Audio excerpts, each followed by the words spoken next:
They say that a samurai could draw his sword, strike, and return it to the sheath in less than a second. But the real shock is this. Fewer than 5% of a samurai's daily training involves sword fighting at all. The rest? Quiet, disciplined movement. Slow, controlled, relentlessly repetitive practices that built bodies capable of explosive power. Before they mastered battle, they mastered themselves.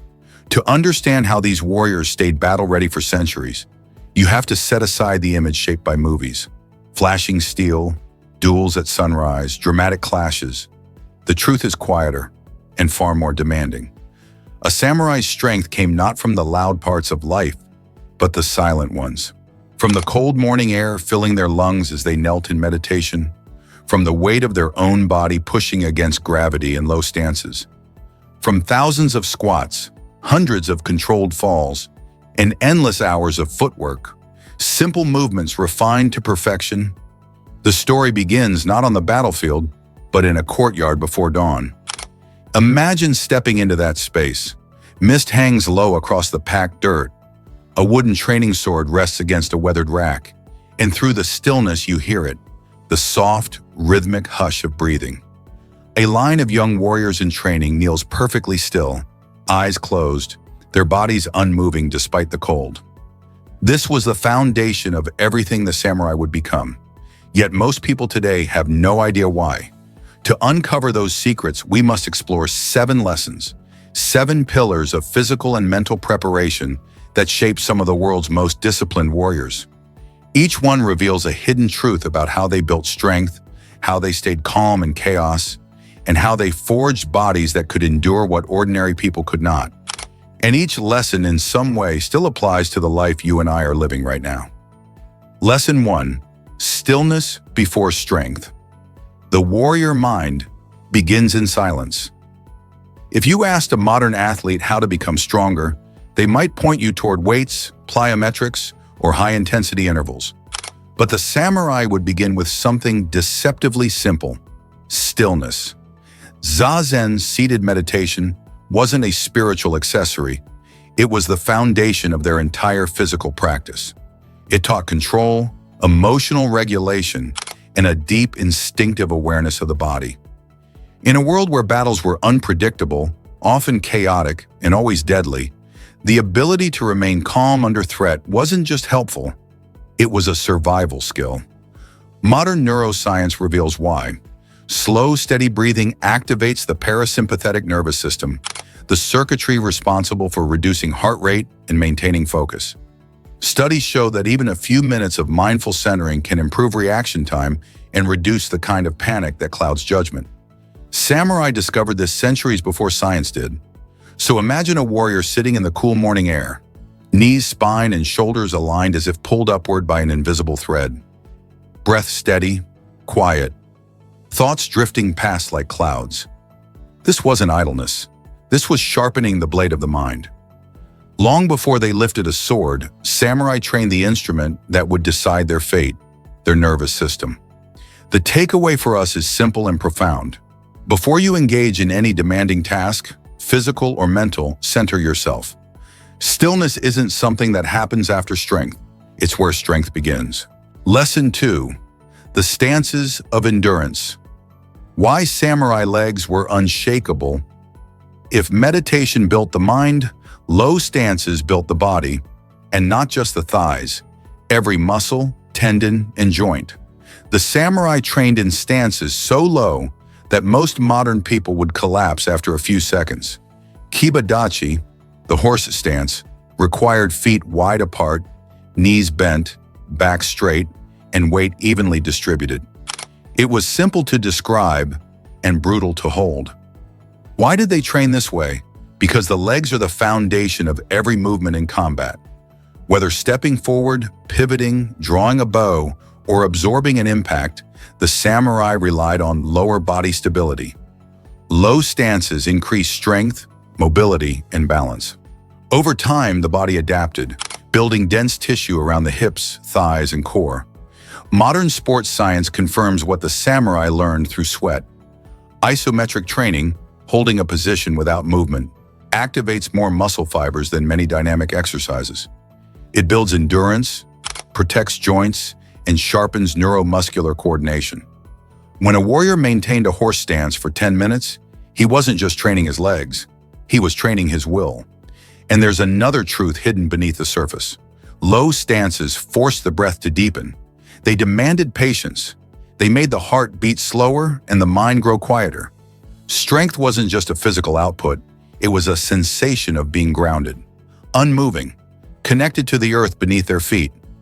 In a world filled with constant motion and distraction, the discipline of holding a stance is a reminder. Not all progress looks like movement. Sometimes the most important thing you can do is stay. Lesson 3. Repetition as a gateway to mastery. The beauty of boring practice.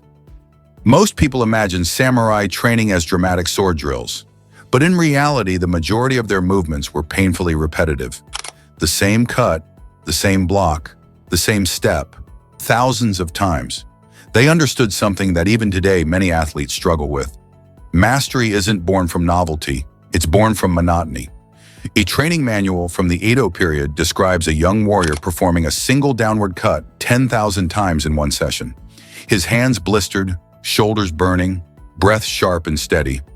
But the purpose wasn't just to strengthen the body, it was to ingrain movement so deeply that, under pressure, conscious thought was unnecessary. Modern neuroscience calls it myelination, the process by which repeating a movement strengthens neural pathways, making signals travel more efficiently.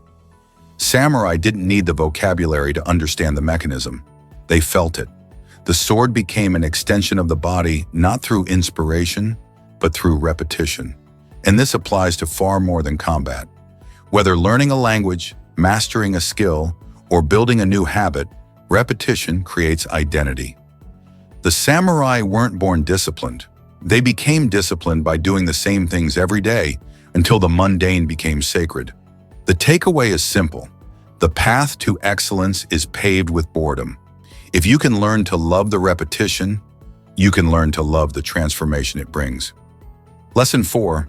The art of controlled falling, ukemi, and the wisdom of hitting the ground. One of the most overlooked aspects of samurai conditioning is ukemi, the art of falling safely. If that sounds unglamorous, consider what battle was actually like. In the chaos of close combat, a warrior could be tripped, thrown, pushed, or knocked to the ground. The ability to fall without injury and recover instantly was the difference between getting back up or never standing again. Ukemi wasn't just a technique, it was conditioning.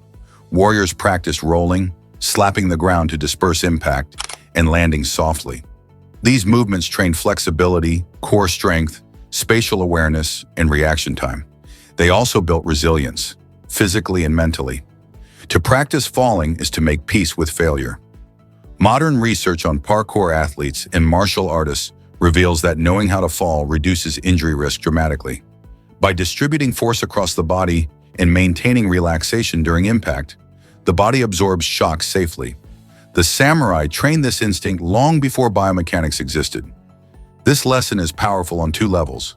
Physically, it teaches us to become more adaptable, more mobile, more aware of how our body moves through space. Emotionally, it teaches us that falling, whether in training or in life, isn't the opposite of progress. It's part of it. Ukemi is the art of being knocked down and rising better than before. Lesson 5. Bodyweight conditioning. The silent brutality of samurai calisthenics. To the samurai, the body was the first weapon. Before armor, before the sword, before any technique, they relied on their own strength. But unlike modern strength training, their conditioning required no equipment. It was almost entirely bodyweight based. Push-ups weren't just push-ups. They were performed with elbows tucked tightly, mimicking the angle of a sword thrust. Squats weren't just squats. They were deep, controlled movements maintaining upright posture and tension, as if ready to spring in any direction. The samurai performed frog jumps, bear crawls, bridging exercises, and explosive sprints across uneven terrain. Every drill had a purpose: develop strength that translated directly into movement. Historical accounts describe warriors performing hundreds of repetitions at dawn, building stamina that bordered on unbelievable. Their calisthenics were high volume, low rest, and done daily. This created bodies that were lean, powerful, and built for endurance. And science supports this method. High-rep calisthenics increase muscular endurance, capillary density, and joint stability. They strengthen connective tissue, tendons, ligaments, and fascia, making the body more resistant to injury. The samurai didn't need gyms or machines. Gravity was their gym. The modern lesson is clear. You don't need advanced equipment to build a warrior's body. You need consistency, purposeful movement, and the willingness to train even when nothing around you looks impressive. Lesson 6. The breath behind the blade.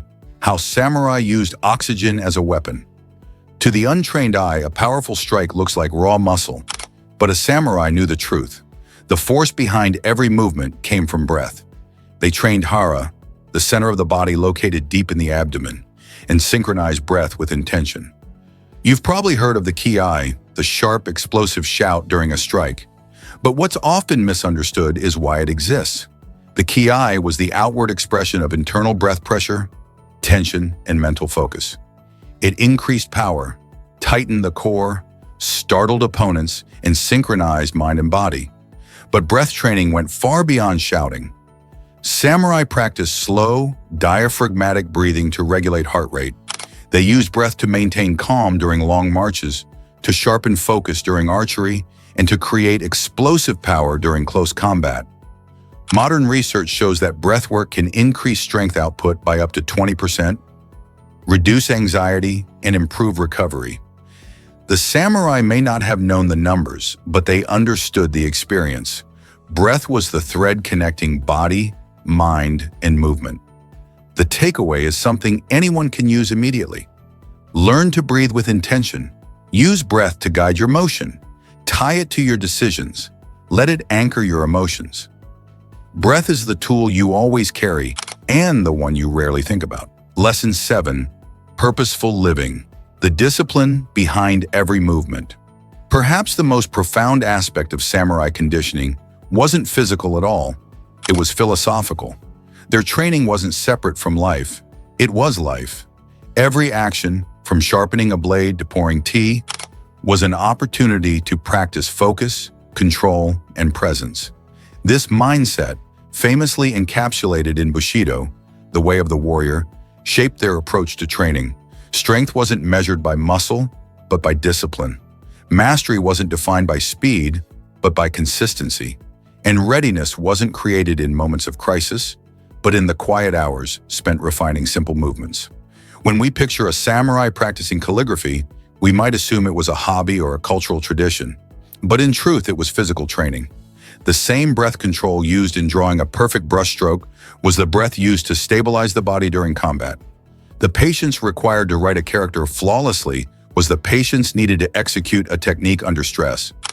In this way, the samurai lived a life where every task, no matter how ordinary, trained the mind to remain steady, calm, and intentional. This final lesson may be the most relevant to us today. The world pulls us towards speed, distraction, and divided attention. But the samurai remind us that mastery grows not from chaos, but from clarity. When you give your full attention to a single moment, you become stronger, not just in body, but in character. And now we return to where we began, a quiet courtyard at dawn. The young warrior sits, breathing calmly. His legs tremble from the stance he held earlier. His hands are raw from endless strikes. His body is tired, but his mind is clear. He stands, bows toward the rising sun, and begins again. This is how the samurai stayed battle-ready, not with dramatic duels or grand displays of strength, but with the quiet, disciplined practices repeated day after day, year after year. Strength built slowly, control earned patiently, mastery forged through humility rather than aggression. And here lies the truth that reaches across centuries.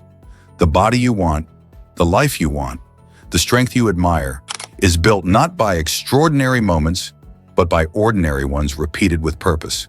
You don't need a sword. You don't need armor.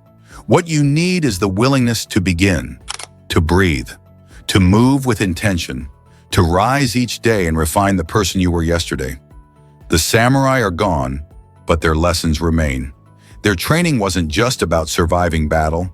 It was about living meaningfully, fully, presently, in every step, every breath, every simple movement. Some people say that living longer is the goal. The samurai would disagree. They believed in living better, in living with clarity, discipline, and heart. And if you can bring even one of their lessons into your own daily practice, you'll feel it. In your body, in your mind, in the quiet confidence that comes from knowing you are shaping yourself moment by moment. Strength begins in silence. Control begins with breath. Mastery begins with the decision to try. And the way of the warrior, ancient, timeless, human, begins right now wherever you stand.